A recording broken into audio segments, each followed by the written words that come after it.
Naneghat. Nestled in the Sahyadri Ranges, is just not a breathtaking monsoon paradise, it's a living chapter of history. During the Satyavana dynasty, its mountain passes was a crucial trade route connecting the Konkan coast to the Deccan Plateau. Inside its ancient caves, you can still see inscription in Pali language, a testament to its rich heritage.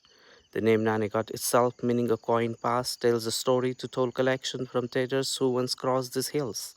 These routes played an important role in Marathi gaining its classical language status, Abhijat Darja. Right now, the entire region is painted in lush green with the sweet aroma of exotic paddy varieties. Drifting through the air, monsoon here feels like nature's own poetry. अशा प्रकारचा आपला अतिशय सुंदर असा नाणेघाट आहे आणि इथे अतिशय सुंदर देखणी जुनी घरं देखील पाहायला मिळतात.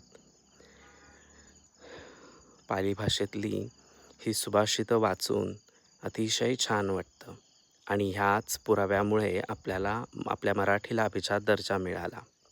असा हा सुंदर आपला नाणेघाट, सह्याद्रीचं भूषण, महाराष्ट्राचं भूषण.